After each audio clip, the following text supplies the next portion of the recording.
Harlem, New York, 1947. The jazz set was the allure for aspiring musicians and beatniks. You could go anywhere in Harlem to hear good music, dance the East Coast swing, and score some heroin. A young and aspiring musician, James Allen arrived in West Harlem from Shreveport, Louisiana, in search of some excitement and maybe a career, but soon found himself caught in the grips of heroin addiction. For 10 long years, he ran the streets of Harlem and lived as a heroin junkie. Nothing else mattered. But Allen had fallen in love with a woman who remained dedicated even after the children had been taken away and being homeless. Eventually, his wife convinced him to go and get treatment for his addiction in Lexington, Kentucky, one of just a few treatment facilities for heroin addicts in the United States at the time.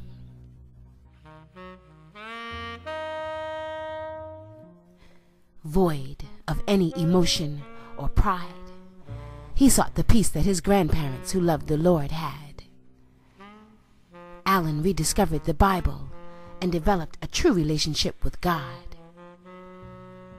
"I'll dedicate my life to helping other drug victims and share the love of God," is what he wrote home to his wife.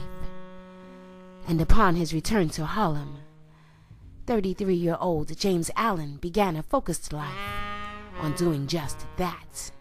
Down at the altar. True to his new relationship with God, Sunday morning found Allen and his wife in the services of the Manhattan Christian Reformed Church on West 122nd Street and 7th Avenue.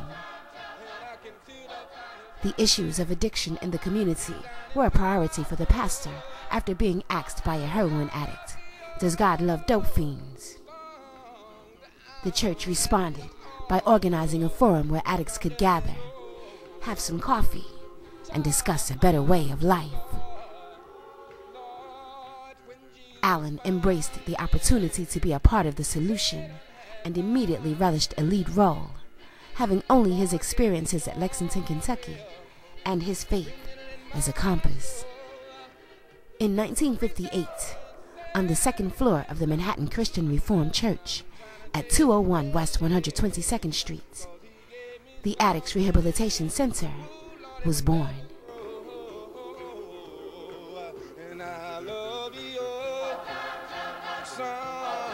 The new program offered day services, hospital referrals, and employment assistance.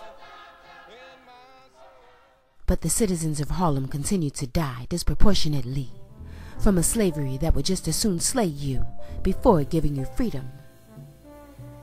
At a time when a heroin addict was looked upon as a scourge in society, Allen the Crusader focused on bringing attention to the plight and securing funding for residential services. Allen's determination resulted in the first residential facility for drug victims in the village of Harlem.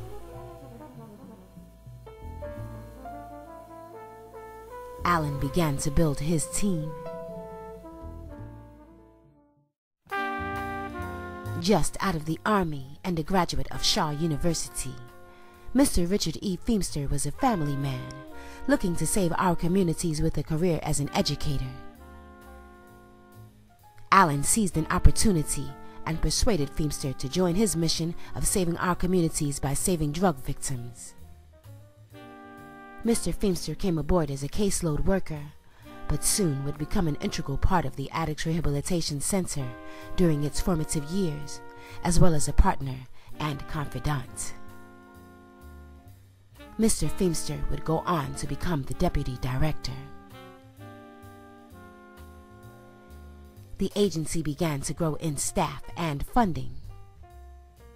The need for an honest man with integrity to oversee money matters became crucial to the daily operations of the young organization. Mr. James Bryant, a man who had once swallowed a hypodermic needle while fleeing the police, had also overcome an addiction to heroin some years earlier and was now a man of faith. Jim, as Allen called him, joined the ARC team as a case aide. But educated in finance, he would go on to oversee money matters as the accountant.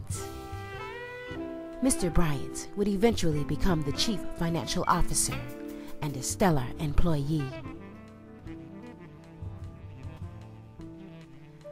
Although ARC enjoyed a good success rate, the community's needs were larger than the space available. Allen continued to fear for the lives that he had to turn away due to overcrowding. Fate would intervene, and a good friend and supporter of the cause, Percy Sutton, informed Allen of a vacant 5-story piano warehouse on East 128th Street. Allen, the businessman, seized the blessing, and 1881 Park Avenue became home to 225 recovering drug victims.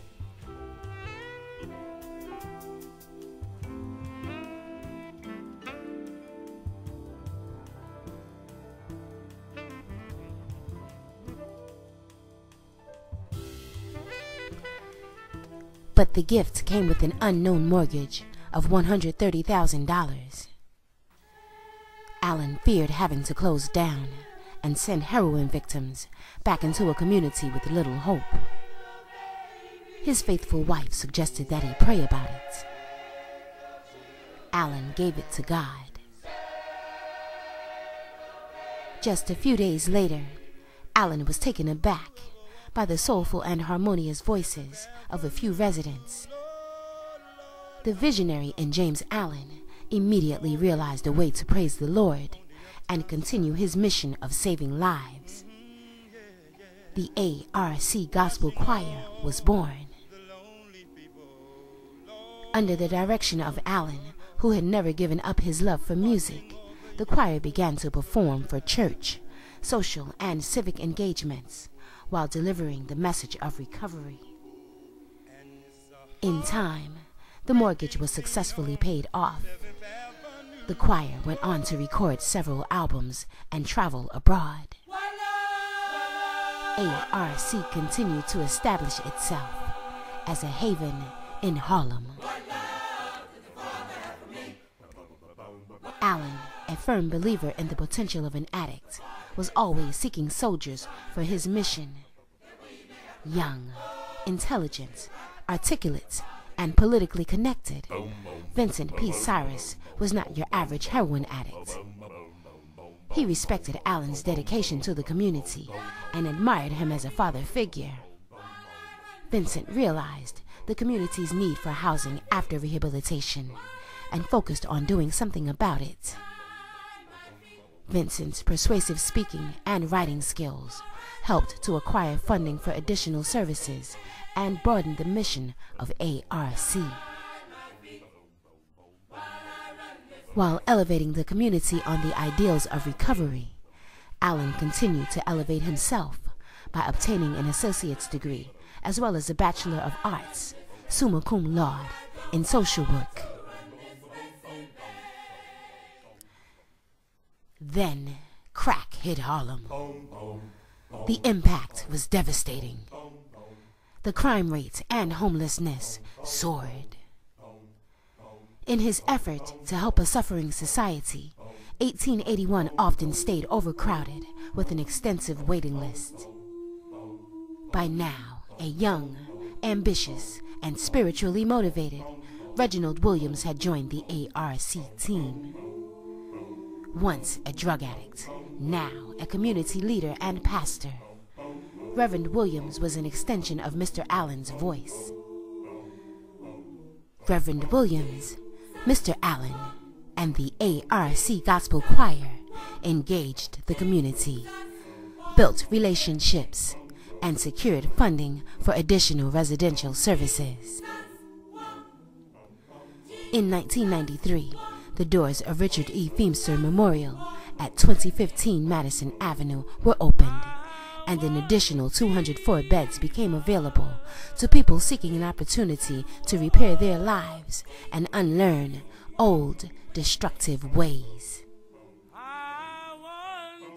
The choir continued to sing the praises of God and the message of recovery throughout the Eastern Seaboard, as well as Europe, Africa, Asia, and Harlem.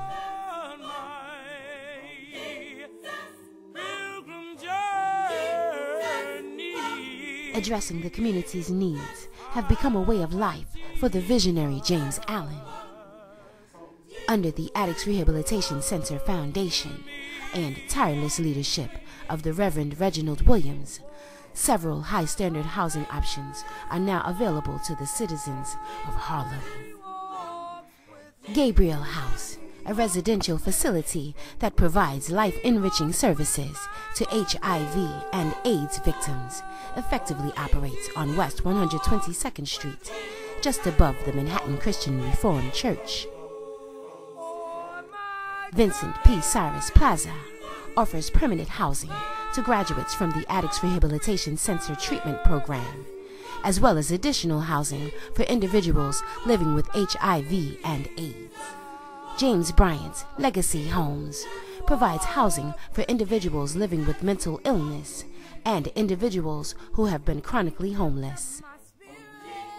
Heritage House offers affordable housing opportunities to individuals and families of Harlem.